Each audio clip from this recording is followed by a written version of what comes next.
Assalamualaikum warahmatullahi wabarakatuh. Selamat datang para hadirin, para pelaku usaha mikro, kecil, dan menengah yang saya hormati.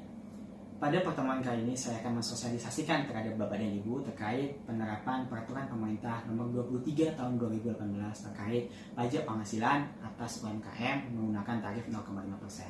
Nah, sebelum saya berlanjut ke materi tersebut, alangkah baiknya apabila saya memperkenalkan diri terlebih dahulu. Perkenalkan, nama saya Muhammad Zaki Asar Afiansyah. Saya saat ini sedang menjalani pendidikan di program studi Diploma 3 Perpajakan Politeknik Keuangan Negara STAN, dan dalam acara sosialisasi ini saya sendirilah yang akan membimbing dan membantu Bapak dan Ibu sekalian untuk memahami bagaimana penerapan peraturan pemerintah nomor 23 tahun 2018 tersebut. Nah, sebelum itu saya ingin bertanya nih kepada Bapak dan Ibu sekalian, apakah Bapak dan Ibu sekalian ada yang mengerti bagaimana tata cara perhitungan pajak secara umum apabila tidak menggunakan peraturan pemerintah nomor 23 tersebut? Nah, mengapa saya menanyakan hal tersebut? Karena pada hakikatnya peraturan pemerintah nomor 23 tersebut hanyalah sebuah kemudahan, hanyalah sebuah fasilitas yang diberikan khusus untuk para pelaku UMKM. Karena melihat kondisi perekonomian sekarang, kontribusi dan sumbangsih yang diberikan oleh para pelaku UMKM sangatlah besar terhadap perekonomian. Dilihat dari produk domestik bruto yang kita miliki, 60% dari PDB kita dikontribusikan oleh para pelaku UMKM. Sehingga pemerintah tidak ingin memberikan beban yang begitu besar terhadap para pelaku UMKM, sehingga pemerintah ingin memberikan fasilitas, pemerintah ingin memberikan insentif terhadap para pelaku UMKM dengan pajak yang diberikan hanyalah 0,5% saja, sehingga tidak menjadi sebuah beban ataupun kesulitan bagi UMKM apabila ingin memenuhi kewajiban perpajakannya. Nah, maka oleh karena itu akan sangat disayangkan apabila para pelaku UMKM tidak memanfaatkan fasilitas yang jelas-jelas sudah ditujukan untuk para pelaku UMKM. Nah, untuk itu kita perlu membandingkan nih, bagaimana sih perbedaan penerapan ketentuan perpajakan menggunakan tarif pada umumnya dengan tarif yang ditentukan oleh PP 23 tahun 2018. Nah, pada cara umum perhitungan pajak, apabila Bapak dan Ibu merupakan orang pribadi dan Bapak dan Ibu belum melakukan pembukuan, maka Bapak dan Ibu bisa memanfaatkan penggunaan norma perhitungan penghasilan neto atau NPPN. NPPN tersebut ditentukan berbeda-beda berdasarkan jenis usaha ataupun kegiatan yang dilakukan oleh Bapak dan Ibu. Nah, apabila sudah ditentukan persentase NPPN yang tepat, maka Bapak dan Ibu bisa mengkalikan NPPN tersebut dengan penghasilan bruto yang dimiliki agar ditemukan penghasilan neto. Setelah ditemukan penghasilan neto, karena Bapak dan Ibu merupakan orang pribadi, maka Bapak dan Ibu juga berhak atas penghasilan tidak kena pajak. Penghasilan tidak kena pajak tersebut pun juga berbeda-beda masing-masing orang, tergantung pada status wajib pajak. Apakah wajib pajak tersebut sudah memiliki tanggungan berupa anak, apakah wajib pajak tersebut sudah menikah atau belum. Hal tersebut tentunya menentukan jumlah dari PTKP yang akan ditentukan. Semakin banyak tanggungan yang dimiliki, semakin besar PTKP yang akan dimiliki oleh wajib pajak tersebut. Nah, setelah ditemukan nilai dari PTKP tersebut, apabila jumlah dari PTKP tersebut lebih besar dari penghasilan neto yang dihasilkan, maka tidak ada kewajiban perpajakan apa-apa yang ditanggung oleh Bapak dan Ibu sekalian, karena tidak ada objek pajaknya. Namun apabila jumlah penghasilan neto yang didapatkan lebih besar dari jumlah penghasilan tidak kena pajak yang telah ditentukan, maka selisih dari penghasilan neto dan PTKP tersebut merupakan penghasilan kena pajak yang akan dikalikan menggunakan tarif pasal 17. Tarif progresif berkisar antara 5% hingga 30% bergantung pada tingkatan penghasilan neto yang dimiliki oleh Bapak dan Ibu. Nah, begitulah cara menggunakan tarif umum. Kita bandingkan dengan penerapan PP 23 tahun 2018. Caranya sangat mudah apabila kita menggunakan PP 23. Bapak dan Ibu hanya perlu mengkalikan tarif 0,5% dengan omset ataupun kerugian bruto yang dimiliki.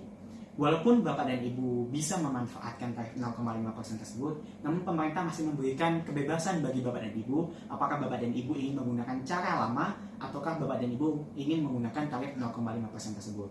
Nah, apabila Bapak dan Ibu masih menginginkan untuk menggunakan cara yang lama, maka jangan lupa Bapak dan Ibu perlu memberitahukan hal tersebut terhadap KPP atau KP2KP tempat Bapak dan Ibu terdaftar agar terdapat bukti administrasi bahwa untuk masa periode pajak ke depan Bapak dan Ibu menggunakan perhitungan pajak melalui cara lama dan sebagainya. Nah, setelah kita menghitung dan menentukan bagaimana perhitungan pajak yang akan kita gunakan, kita identifikasi nih apa aja sih subjek pajak dan objek pajak yang tergolong dalam peraturan pemerintah ini. subjek pajak yang tersedia dalam peraturan pemerintah ini, yang pertama adalah wajib pajak orang pribadi, sedangkan yang kedua adalah badan, dapat berupa PT, CV, firma maupun koperasi. Nah, apabila Bapak dan Ibu merupakan orang pribadi, maka Bapak dan Ibu bisa memanfaatkan tarif 0,5% ini selama jangka waktu periode 7 tahun. Sejak Bapak dan Ibu terdaftar ataupun sejak berlakunya peraturan pemerintah ini. Apabila usaha UMKM Bapak dan Ibu merupakan badan berupa PT, maka Bapak dan Ibu hanya bisa menggunakan tarif ini selama 3 tahun. Dan apabila Bapak dan Ibu memiliki badan yang berupa CV, firma maupun koperasi, Bapak dan Ibu bisa memanfaatkan tarif 0,5% selama 4 tahun lamanya. Nah, setelah kita mengidentifikasi subjek dan berapa jangka waktu yang bisa kita gunakan untuk menggunakan tarif 0,5% tersebut, sekarang kita identifikasi nih apa aja objek pajak yang bisa menimbulkan kewajiban perpajakan bagi Bapak dan Ibu. Jadi objek pajak dari pemerintah nomor 23 ini merupakan penghasilan dari keseluruhan usaha yang dimiliki oleh Bapak dan Ibu. Nah, usaha-usaha tersebut bisa berupa usaha jasa, industri, dagang, Bapak Ibu misal punya restoran, punya rumah makan, punya salon, punya buka jasa penjahit, ataupun Bapak dan Ibu memproduksi barang tertentu, semua dari penghasilan tersebut Bapak dan Ibu satukan, dan apabila penghasilan tersebut tidak melebihi 4,8 miliar, maka Bapak dan Ibu bisa memanfaatkan tarif 0,5% tersebut. Namun apabila penghasilan yang keseluruhan dari usaha tersebut melebihi 4,8 miliar, maka Bapak dan Ibu harus menggunakan tarif umum ataupun cara lama karena tidak masuk persyaratan penggunaan PP 23 tahun 2018 ini. Nah, setelah kita mengidentifikasi subjek dan objek pajak, nah bagaimana sih persyaratan yang harus dipenuhi apabila Bapak dan Ibu ingin menggunakan PP ini? Yang pertama, Bapak dan Ibu harus memiliki NPWP dan terdaftar di kantor KPP ataupun KP2KP terdekat dengan lokasi dan tempat usaha Bapak dan Ibu. Nah, apabila sudah terdaftar, maka Bapak dan Ibu perlu melengkapi dokumen persyaratan berupa fotokopi KTP serta membuat surat pernyataan bermaterai terkait dengan di mana apa kegiatan usaha Bapak dan Ibu dan di mana lokasinya. Setelah Bapak dan Ibu melengkapi surat tersebut, maka Bapak dan Ibu bisa menyampaikannya ke KPP maupun KP2KP tempat Bapak dan Ibu terdaftar.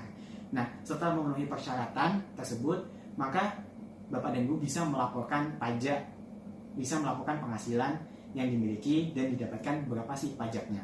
Nah, bagaimana sih cara pelaporannya? Apabila Bapak dan Ibu merupakan orang pribadi, Bapak dan Ibu bisa mengisi SPT 1770 untuk SPT tahunan WPOP.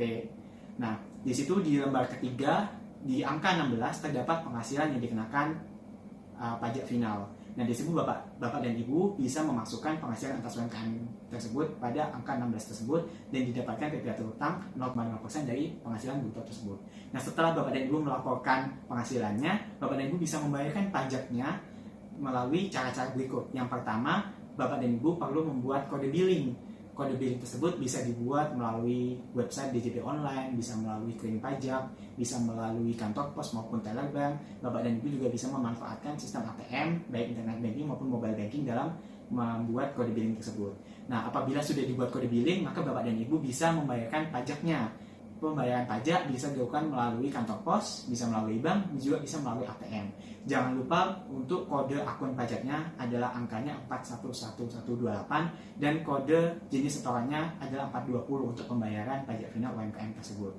Nah, apabila sudah dibayarkan pajaknya, maka Bapak Ibu telah berhasil dalam membayarkan pajak penghasilan final atas UMKM melalui PP 23 tahun 2018 ini. Nah, apabila ada pertanyaan lebih lanjut terkait dengan PP tersebut, maka bisa ditanyakan setelah sosialisasi ini diberikan. Dan apabila Bapak dan Ibu masih kurang paham dan membutuhkan materi ini lagi, Bapak dan Ibu bisa membuka kembali video sosialisasi ini terhadap link yang sudah saya cantumkan dalam presentasi saya. Nah, sekian dari presentasi saya. Apabila ada kesalahan, saya mohon maaf. Saya akhiri. Wassalamualaikum warahmatullahi wabarakatuh.